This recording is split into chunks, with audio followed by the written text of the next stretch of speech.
Detente en la explanada de la Sabica y mira a tu alrededor. La ciudad es una dama cuyo marido es el monte. Está ceñida por el cinturón del río y las flores sonríen como alhajas en su garganta. Mira los árboles rodeados por los arroyos. Son como invitados a quienes escancian las acequias. La Sabica es una corona sobre la frente de Granada en la que querrían incrustarse los astros. Y la Alhambra, Dios vele por ella, es un rubí en lo alto de esa corona.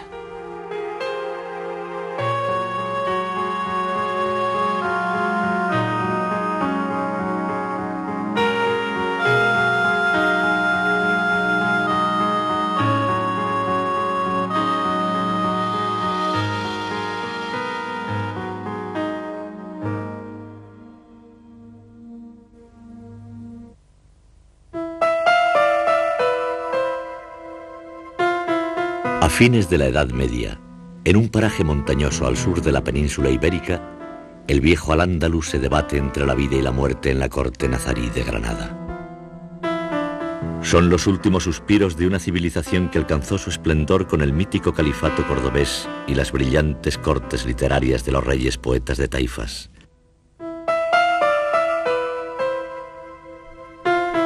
Acosados por los reyes cristianos y traicionados por rivalidades internas, los hijos del Al-Ándalus se revuelven en una serie de luchas fratricidas y guerras civiles en una ansia feroz de supervivencia.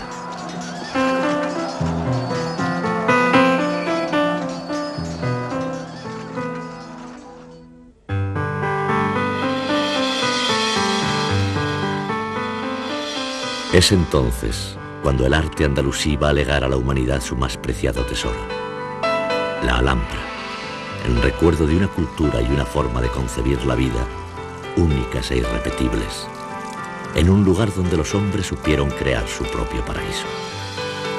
Por ello, antes de adentrarse por estos muros y de recorrer sus estancias palatinas, bueno será que tú, viajero curioso, conozcas parte de los secretos que este lugar guarda para sus visitantes y que solo revela a aquellos que saben mirar en su interior, libres de cualquier prejuicio. En primer lugar, entra ligero de equipaje, dejando atrás cualquier intento de raciocinio occidental frente a una ciudad que fue ideada tan al gusto de Oriente. Aléjate de los ejes centrales para contemplar las obras de arte de su arquitectura y encontrarás en las perspectivas diagonales mayor profundidad para abarcar, en todo su esplendor, las bellas formas de sus edificios. Busca puntos de vista muy bajos, pues sus espacios fueron diseñados para que sus habitantes los contemplasen sentados sobre cojines a ras del suelo. Y sobre todo, relájate. Olvida la prisa que rige el mundo en el que vives y entrégate a la Alhambra, reflexionando sobre sus múltiples contrastes y descubriendo mil y un tesoros ocultos. Déjate guiar por las poesías e inscripciones de sus muros, y serán las mismas fuentes y columnas las que te hablen de los sultanes que dieron vida a tanta hermosura. Solo entonces podrás ser invitado a la Alhambra sin la sensación de ser un intruso que profana un lugar reservado para la vida íntima de sus moradores. Solo entonces te será permitida la entrada.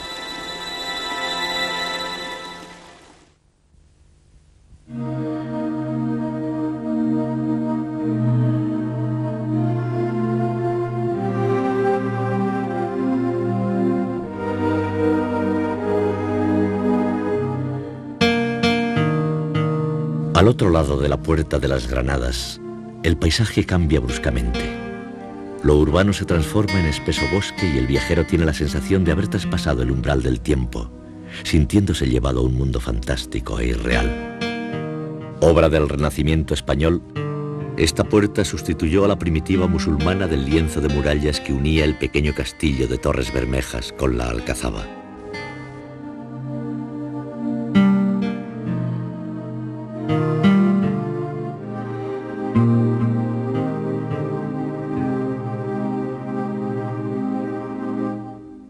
Con el nombre de la Sabica se conoce a la colina que acoge en su seno al conjunto monumental de la Alhambra. Enclavada en un lugar estratégico envidiable, la Sabica constituye una posición defensiva natural de difícil acceso desde varios ángulos. La primitiva fortaleza se asentaba ya sobre este suelo de arcilla que prestaba matices ardientes a sus murallas, por lo que recibió el nombre de Alcalá al-Hamr, o Castillo Rojo, que derivó hasta el actual nombre de la Alhambra. En el siglo XI, Suhail ibn Ziri estableció su corte de taifas en Granada, transformando el primitivo castillo en una ciudadela levantada sobre el antiguo foro romano, en la zona alta del barrio del Albaicín.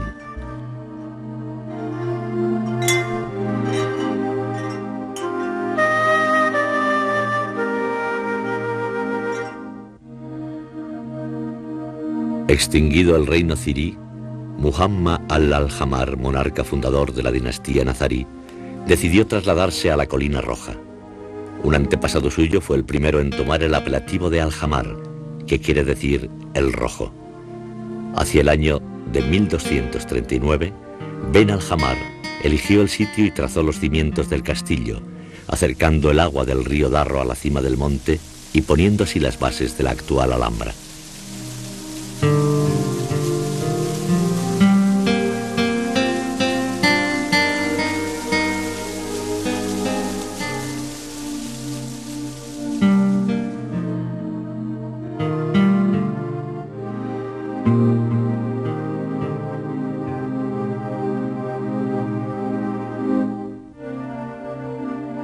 Un gran número de torres se extienden a lo largo de sus 2.200 metros de muralla, conformando una auténtica ciudad-fortaleza.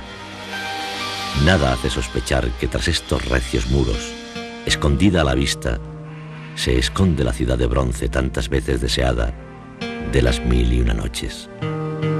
Separada del resto de la Alhambra, la ciudad prohibida se aísla del mundo de los simples mortales.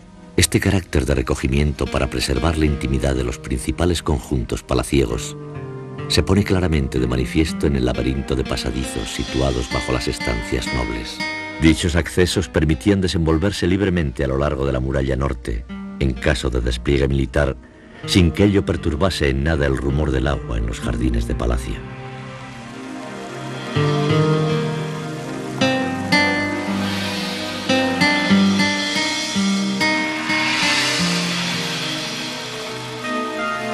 Pasadizos y puertas secretas constituyen parte de esta alhambra oculta que juega con el viajero, invitándolo a descifrar la laberíntica ruta de caminos que se cruzan por su interior. Más tarde o más temprano la evidencia será más fuerte que nuestro espíritu de jugadores, pues mejor será que nos dejemos llevar en esta travesía sin preguntar por el final de nuestro trayecto.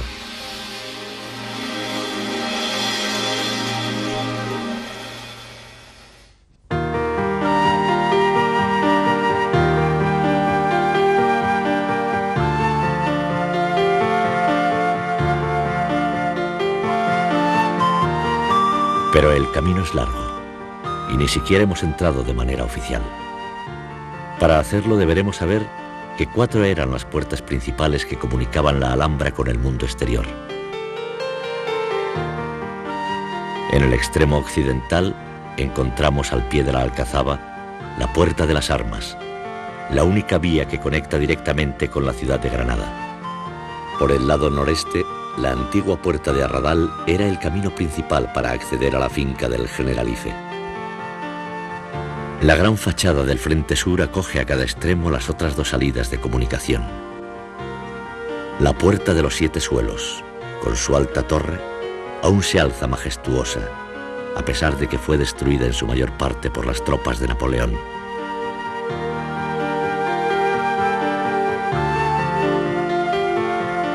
Actualmente es costumbre que el viajero emprenda su viaje iniciático y de peregrinación por esta Puerta de la Justicia. Los reyes católicos mandaron colocar en ella una virgencita, con el fin de contrarrestar el poder del Islam, simbolizado en los talismanes mágicos de la mano y la llave, reforzados por la profesión de fe musulmana inscrita en la entrada. No hay más Dios que Alá, y Mahoma es su profeta. No hay fuerza ni poder, excepto en Dios.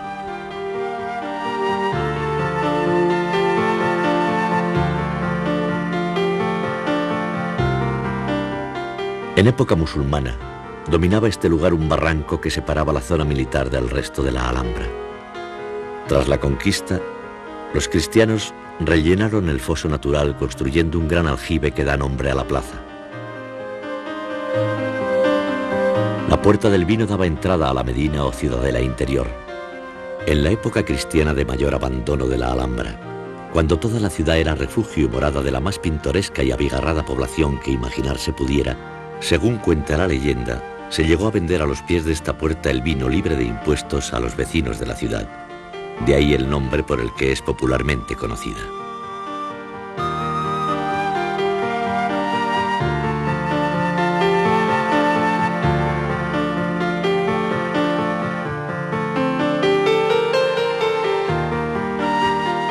En el otro costado, el recinto militar de la Alcazaba nos aguarda tras esta puerta. Similar a otros castillos de su época, era cuartel, almacén y cárcel. Subidos al balcón de los gitanos junto a la torre del homenaje, podemos contemplar la superposición de los 3 lienzos de muralla para resguardarse contra el ataque enemigo. Las defensas militares árabes a las que pertenecen estas torres.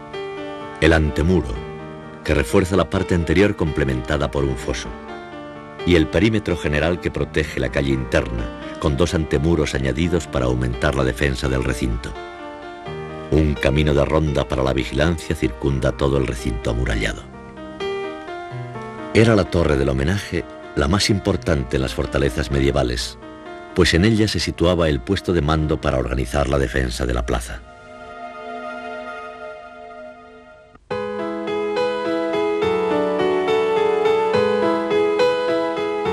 Otra zona fundamental del castillo era el patio de armas, aunque en este caso es más acertada la denominación de barrio castrense. Una pequeña ciudad se extiende a lo largo de una serie de viviendas completas, la mayoría con planta superior, letrina y patio interior. Complementando el conjunto, baños, almacenes, barracones para la guardia, un aljibe, talleres para armas y hornos para la elaboración del pan, junto con una gran mazmorra abierta en el subsuelo. Una calle principal cruza todo el complejo en comunicación con estrechas callejuelas, dando a todo el escenario el aspecto de un típico barrio musulmán de la época. Ante la contemplación de estas ruinas, la imaginación no deja de pensar en los feroces combates que se libraron en este decorado natural, convertido hoy en silencioso panteón arqueológico.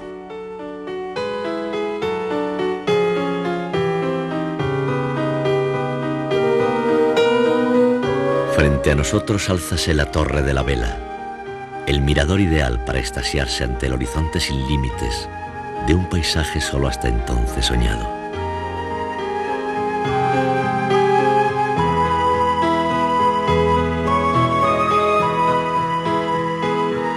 La fértil Vega, las cuevas del Sacromonte, el río Darro bañando el bosque de San Pedro hasta alcanzar el Albaicín, y ver a Granada toda rendida a los pies de su Alhambra. Difícil será encontrar otro lugar en la tierra que ofrezca tantos contrastes y tal variedad de paisajes e infinitos colores en el espacio que comprende una mirada.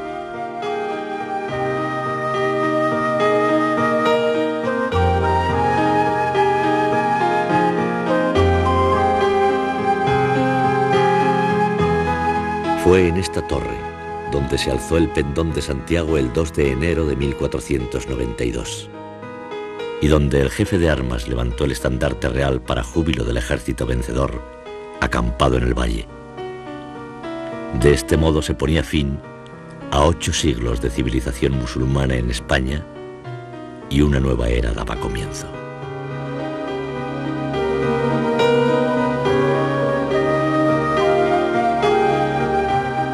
Torres de la Alhambra, todas con su nombre y una historia que contarnos. La Torre de la Sultana, la Torre de la Pólvora, la Torre del Cubo, construida por los cristianos sobre la Puerta de la Tahona, que aún se conserva en su interior.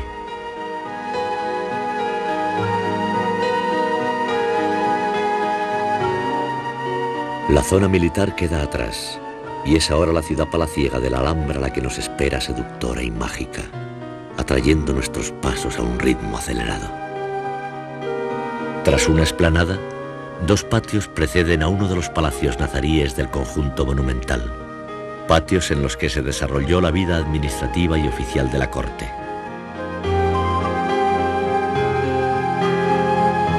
A un nivel más alto que el primero se encuentra el patio de Machuca.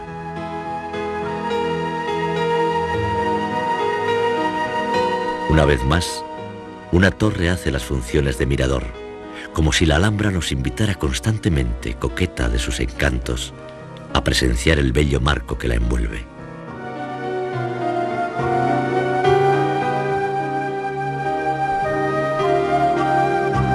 Poco a poco, el paisaje abierto desaparece y sin avisarnos, la Alhambra comienza a descubrirnos sus más íntimos secretos. Más arriba aún, una escalera nos lleva al fin al interior, en un constante ascender a las alturas, al paraíso del que ahora entramos a formar parte.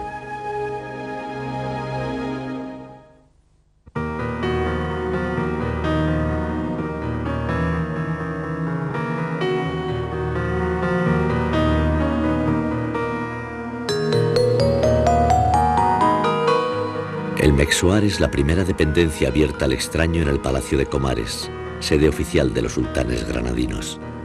Mandado construir por Ismael I, fue luego reformado por su nieto, Muhammad V, en la época de máximo esplendor de la corte nazarí. La arquitectura árabe es frágil y utiliza elementos pobres para sus edificaciones. Argamasa y ladrillos fueron los materiales escogidos para levantar sus muros. Razones espirituales y una tradición palacial fundada en la inseguridad del poder en una época de continuas guerras civiles hicieron que los palacios se levantaran rápidamente, sin pensar que pudieran sobrevivir a los reyes que los crearon. Los palacios de la Alhambra son fieles herederos de esta concepción efímera del poder y de la provisionalidad de la existencia terrena. Construidos con materiales livianos, han resistido, sin embargo, milagrosamente ante las inclemencias del tiempo, las guerras constantes y los continuos terremotos durante siglos y siglos. Traspasando estos muros, un pequeño oratorio con el mihrab para la oración orientado hacia la Meca.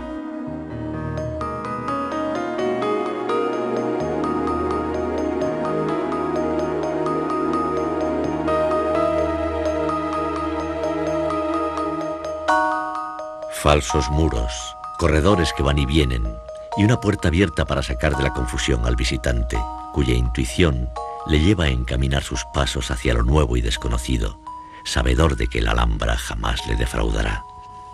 Como así sucede, estamos en el Cuarto Dorado, antigua oficina administrativa y una de las partes más enigmáticas de todo el conjunto monumental. En el lado opuesto del patio, una pared totalmente cubierta de fina decoración en yeso crea una de las obras maestras del arte islámico, la gran fachada del Palacio de Comares, mandada construir por Muhammad V con motivo de la toma de Algeciras. Concebida como entrada al palacio, servía de escenario apropiado para que el sultán recibiese en audiencia a su pueblo e impartiese justicia. Al fondo, dos entradas idénticas plantean una encrucijada al extraño. Mi puerta es una bifurcación de caminos.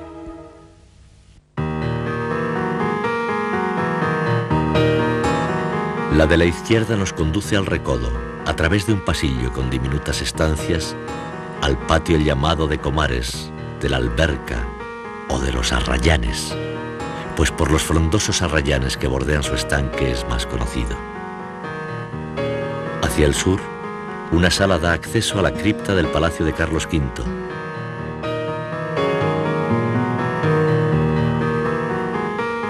Enfrente, la parte más notoria del patio, coronada por la gran torre de Comares, que da cobijo al Salón del Trono o de Embajadores. Hasta acceder al núcleo de la torre, el viajero deberá traspasar otras estancias, en un recorrido de preparación para sus sentidos, antes de que el corazón de la Alhambra se le declare a sus ojos. En primer lugar, una galería le comunicará con la Sala de la Barca, La baraka árabe o bendición, antesala alargada cubierta por un precioso techo de madera, impecable reconstrucción de algunas partes del original destruidas por el fuego. Característica del arte nazarí es la disposición en sus estancias nobles de tacas destinadas a ser el lugar en que se depositaban las vasijas para el agua y los perfumes. En ellas se escribieron algunas de las mejores composiciones de la poesía árabe y andaluza.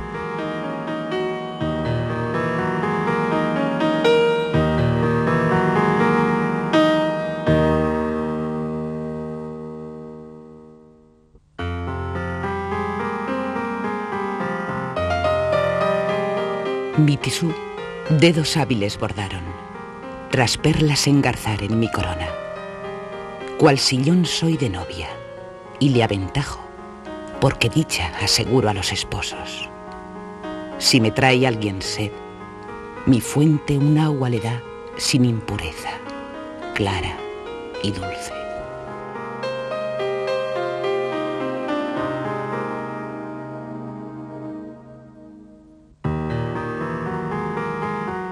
Un festival de canciones y poesías saldrán a nuestro paso, escoltándonos con sus melodías hasta el Salón de Comares, la estancia principal del palacio. El contraste entre el aspecto militar de la torre que lo envuelve y la decoración mágica e irreal de su interior es parte del encanto del arte hispano-musulmán. El término Comares, aplicado a esta habitación, parece significar estancia o asiento del trono, y tal era la función de este salón, diseñado para albergar el trono del sultán de palacio. El salón del trono se halla coronado por un rico entramado de madera, maravilla del arte universal. Pero dejemos que sea una vez más la propia obra artística la que nos hable del misterio de su creación. Representación simbólica de la Azora 67 del Corán titulada El Señorío y reproducida bajo la cúpula.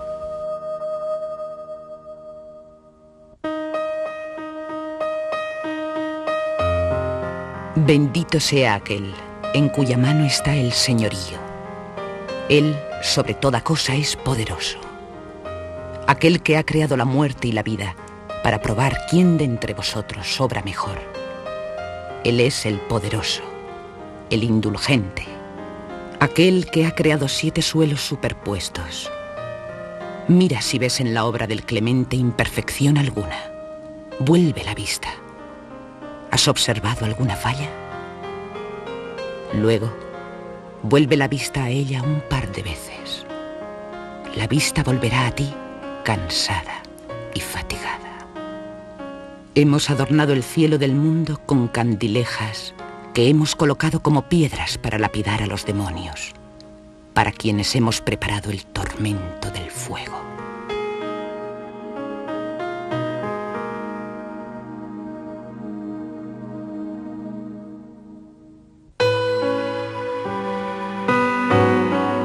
Los 7 cielos islámicos se encuentran representados en la decoración del techo mediante 105 estrellas, alineadas tridimensionalmente en 7 órdenes ascendentes, adquiriendo profundidad hasta el 8º cielo, la estrella de Dios, representada por un cupulín central de mocárabes.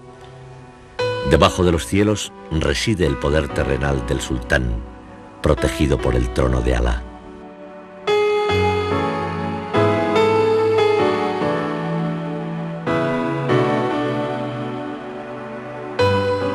En el salón de embajadores, 9 alcobas se abren al exterior por sendos balcones. La alcoba central era la destinada al trono del sultán, como ella misma nos cuenta.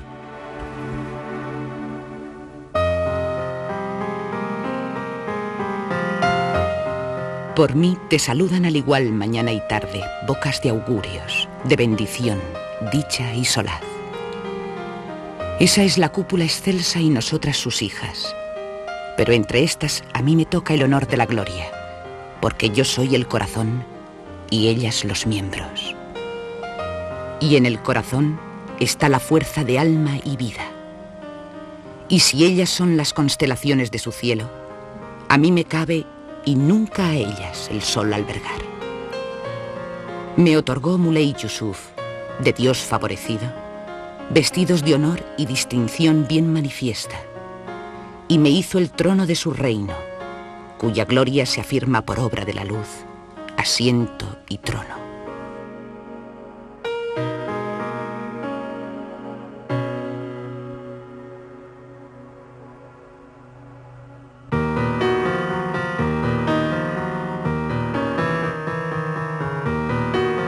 La decoración del salón alcanza un nivel de riqueza tal vez nunca superado.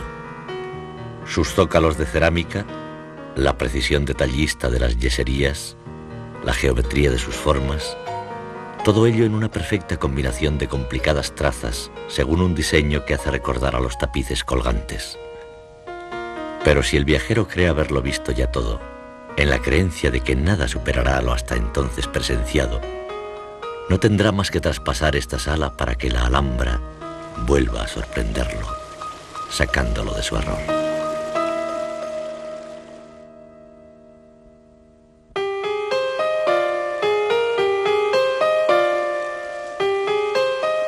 Del Palacio de Comares al Palacio de los Leones. Si el anterior guardaba un carácter de residencia semipública, con estancias para el gobierno de la corte, el que ahora nos ocupa fue construido por Muhammad V para su disfrute particular. El visitante adquiere aquí la categoría de intruso. Deberá pues andar en silencio, con sumo sigilo, cuidando no alterar la tranquilidad y quietud de la vida en palacio, y si aún osare entrar con la vista en sus alcobas, no habrá de olvidar que fueron estas retiro para el solaz exclusivo del sultán y los suyos, pues para el resto de los mortales, como lugares prohibidos quedaron. La distribución del edificio obedece a la tradicional casa árabe andaluza.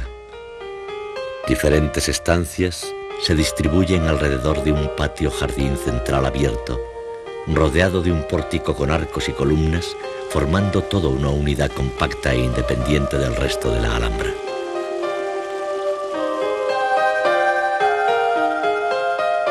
El patio tiene un eje central en la Fuente de los Leones, símbolo universal del palacio, inspirado en el mar de bronce del Templo de Jerusalén. Un ingenioso sistema hidráulico permitía nivelar constantemente el agua, como nos sugieren las metáforas de los versos del poeta y visir de la Alhambra Ibn Sanrak, tallados en el borde de la taza.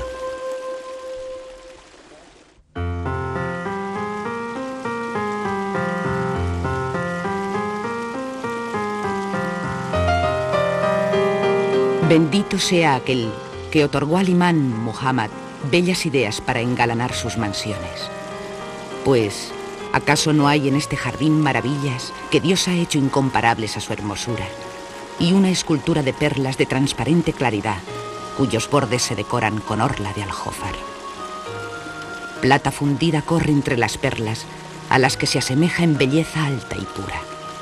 En apariencia, agua y mármol parecen confundirse, sin que sepamos cuál de ambos se desliza. ¿No ves cómo el agua se derrama en taza, pero sus caños la esconden enseguida? Es un amante cuyos párpados rebosan de lágrimas, lágrimas que esconde por miedo a un delator. ¿No es en realidad cual blanca nube que vierte en los leones sus acequias y parece la mano del califa que de mañana prodiga a los leones de la guerra sus favores? Quien contempla a los leones en actitud amenazante sabe que solo el respeto al emir contiene su enojo. Oh, descendiente de los ansares, y no por línea indirecta, herencia de nobleza que a los futuros desestima. Que la paz de Dios sea contigo y pervivas incólume, renovando tus festines y afligiendo a tus enemigos.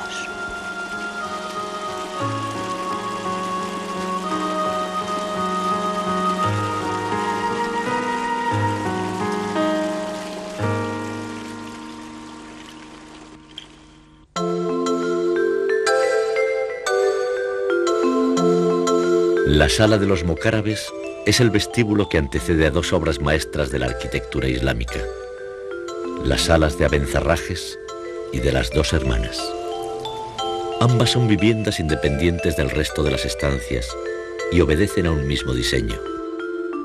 Las dos constan de bóvedas decoradas con relieves de escayola que reciben el nombre de mocárabes. Son estos unos objetos tridimensionales que, a modo de estalactitas colgantes en infinitas combinaciones, producen una sensación de volumen y profundidad al espacio cubierto, según las leyes de las matemáticas, tan al gusto de la mentalidad árabe.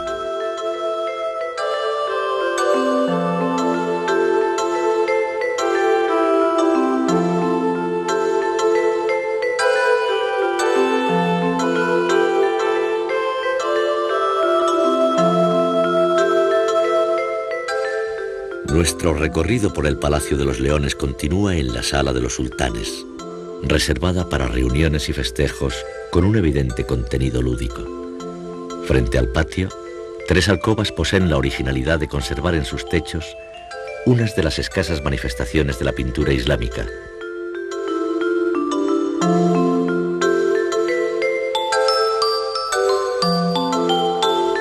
La Sala de las Dos Hermanas, llamada así por las 2 enormes losas del pavimento que enmarcan su fuente central, es el más completo de los aposentos del sultán, y su cámara principal la maravilla de la Alhambra, gracias a la compleja decoración de su bóveda. Como en la mayoría de las construcciones, intervienen 7 clases diferentes de mocárabes desarrollados en 5000 combinaciones a partir de la estrella central.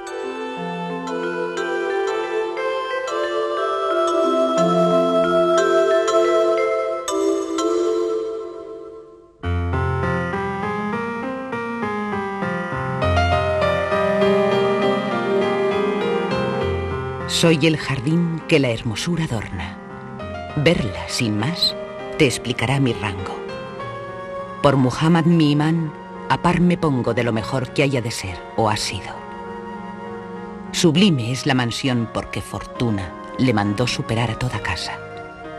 Qué delicias ofrece a nuestros ojos. Siempre de nuevo es aquí el afán del noble. Las pléyades de noche aquí se asilan. De aquí el céfiro blanco al alba sube.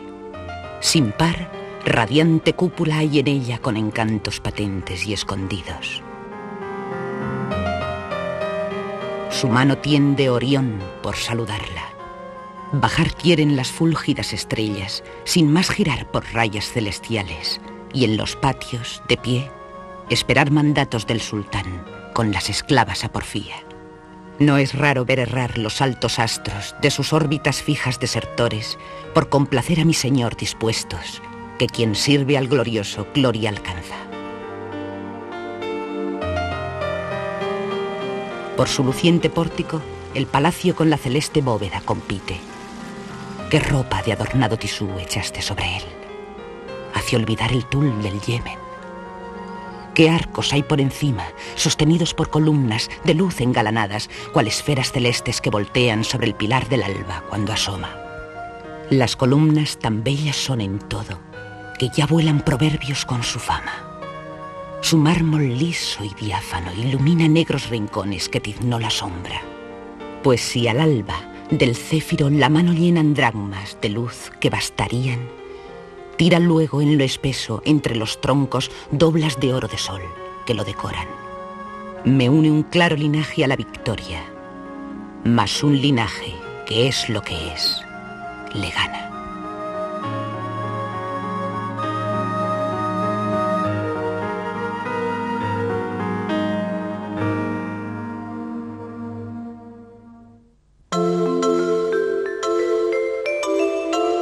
Las imágenes cósmicas del poema nos describen los cuerpos celestes de la cúpula girando sobre sus órbitas, a modo de singular planetario que refleja el ciclo diario de luz y oscuridad con las posiciones cambiantes de las constelaciones.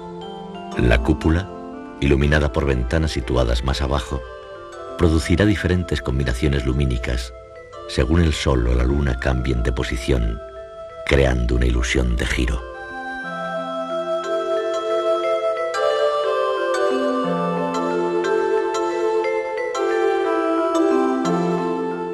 Prolongación de este aposento es la sala de los ajimeces, en la que sobresale el mirador del Indaraja, cuya cara asoma al jardín inferior del palacio.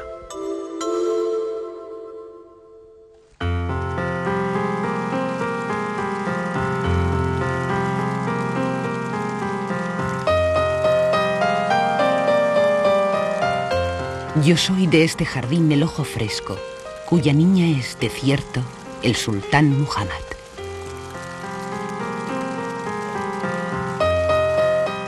En mí a Granada ve, desde su trono califal. El corcel de su mirada, tras vencer en hipódromos del aire, feliz entre gualdrapas, corbetea, pues encuentran los ojos diversiones que le atan, o al juicio ponen trabas.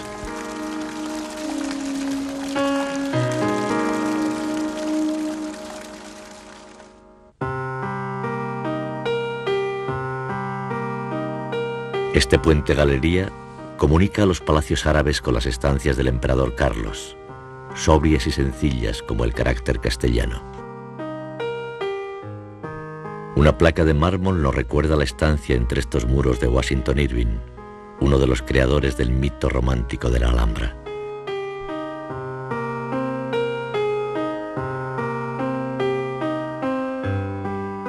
Y allá en lo alto, el peinador de la reina, símbolo de la unión de lo cristiano con lo árabe, pues si su parte baja conserva intacta lo más representativo del arte nazarí, el mirador de la planta alta es obra de la cultura vencedora tras la Reconquista. Final y comienzo de trayecto se confunden en este encuentro de caminos que es el patio de la reja.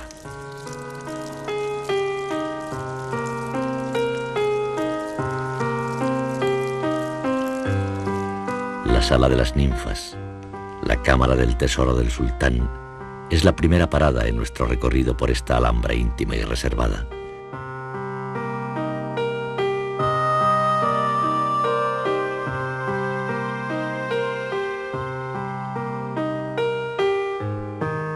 Este sótano precede a la entrada al baño de Comares, enclavado dentro del harén o estancias privadas del sultán. El carácter casi litúrgico que el baño y el agua tuvieron para los árabes se refleja en estos alojamientos, diseñados según el patrón de un típico baño islámico. La habitación principal recibe el nombre de Sala de las Camas, pues todo en ella invita al descanso y el reposo.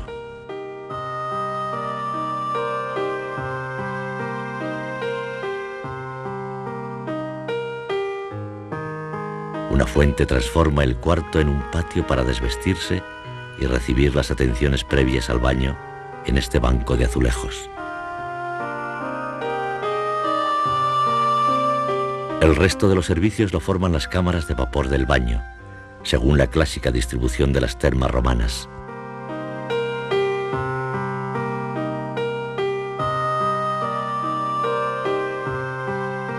Además del baño frío o tibio, se provocaba la exudación por medio del vapor, cuyo nivel era regulado por los servidores del baño que abrían o cerraban desde arriba los cristales que cubrían antiguamente estas perforaciones en forma de estrella, llamadas lucernas.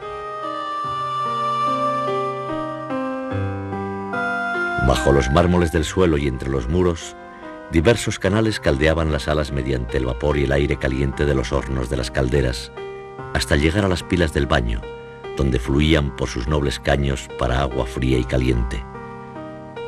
Era necesario usar calzado de suela muy gruesa para no quemarse los pies.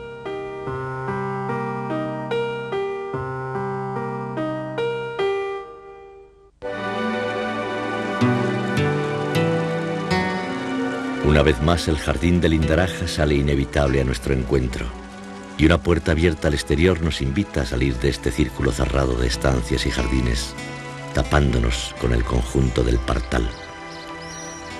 Es el Partal un extenso jardín escalonado, cajón desastre de la Alhambra. En él encontramos desde un cementerio, la Rauda, hasta los restos arqueológicos del palacio de Yusuf III, naturaleza muerta de lo que un día fue vida y belleza, hoy reducidas a sus raíces y cimientos. Mejor suerte ha corrido el Palacio del Partal, una gran alberca y un pórtico presidido por un observatorio con los restos que mejor se conservan del palacio más antiguo de la Alhambra. En el otro extremo del estanque, dos grandes leones en piedra aguardan acechantes antes del salto imposible.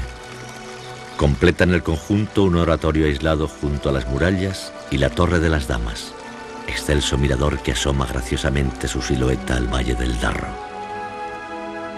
Más allá, un largo paseo conduce a los jardines del Generalife, interrumpido por la aparición de mágicas torres que sorprenden al viajero, obligándole a efectuar una visita por las más importantes, como la Torre del Cadí, guardiana vigilante de las huertas y palacios del Generalife, la Torre de la Cautiva, que en contraste con su recio aspecto externo es una auténtica torre-palacio por la belleza de su decoración interior. Su romántico nombre hace referencia a doña Isabel de Solís, la zoraya musulmana favorita del padre de Boabdil, reforzando a torres y murallas el tradicional sistema defensivo del foso, junto con el camino de vigilancia o adarve sobre el muro. La Torre de las Infantas repite el mismo esquema de torre-palacio. Un pequeño patio rodeado de galerías y en la planta alta varias alcobas abiertas al patio mediante grandes ventanas.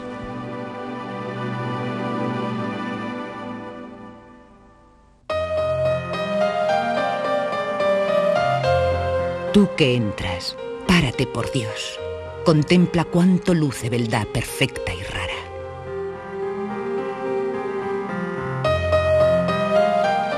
A tus ojos da suelta en mis encantos.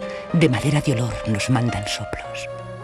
Mas la gracia, dirás verdad si buscas, está en los moradores, no en la casa.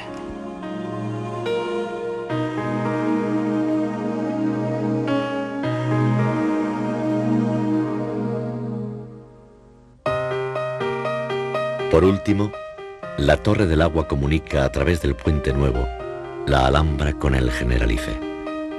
Concebida como finca de recreo, el conjunto del Generalife lo forman una zona de carácter palaciego y unas huertas para la explotación agrícola y ganadera, donde el sultán presumiblemente tendría destinada una zona para el adiestramiento de sus caballos.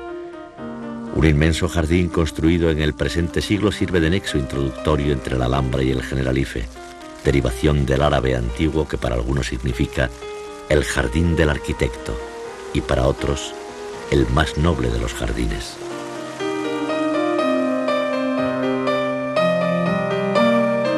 Tras franquear pasillos, patios y escaleras, se llega por fin a la entrada principal de palacio.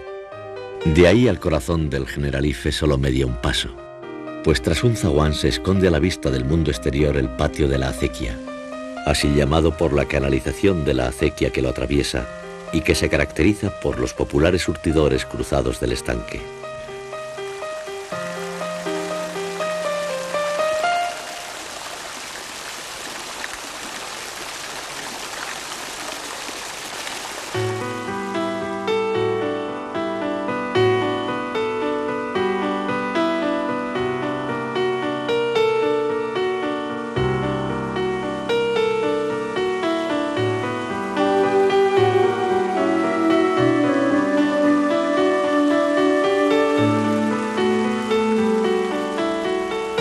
Nivel más elevado, el patio del ciprés de la sultana.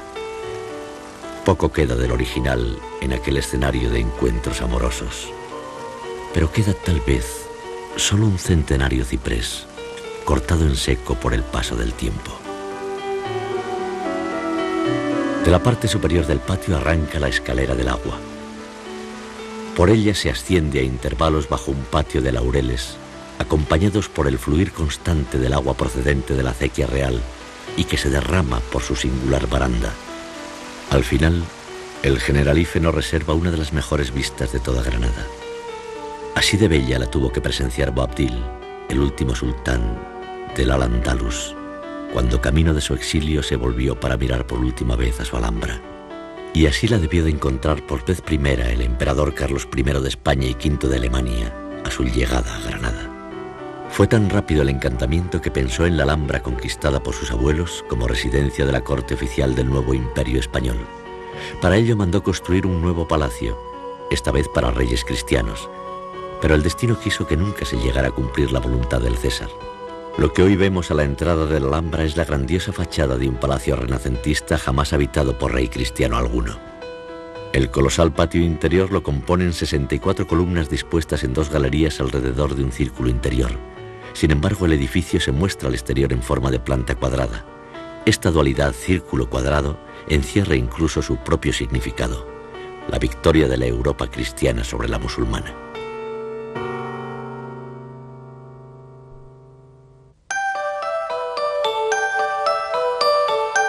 Cuentan que el primer sultán de Granada fue recibido por su pueblo con gran júbilo a la vuelta victoriosa de una batalla. El monarca contestó agradecido: «Solo Alá es vencedor». Desde entonces esta frase fue el lema del escudo nazarí, y las paredes de la Alhambra repiten sin cesar la leyenda: «Solo Alá es vencedor», reflejo de la profunda creencia islámica en el poder de Alá como inevitable dueño y señor de toda la creación. Ojalá este primer viaje a la Alhambra haya servido para que tú, impenitente curioso, entraras en contacto con una civilización y una mentalidad diferentes. Recorriendo sus estancias reales has dejado volar la imaginación hasta paradisíacos jardines mitológicos, propios del rey profeta Salomón. Disfrutando con la contemplación de sus obras de arte, has conocido parte de un universo propio y oculto a primera vista. Paseando por donde resulta haber separado el tiempo, has podido reflexionar sobre la provisionalidad del poder de los hombres. Solo Alá es vencedor. Encarnación suprema del poder de la creación, la Alhambra es una obra sobrenatural forjada por una fuerza superior a todas, la del genio creador capaz de transmitir emociones y de despertar los mismos sentimientos de placer a lo largo de cientos de generaciones, la del poder de la obra maestra. Solo Alá es vencedor. Solo el poder de la creación perdurará.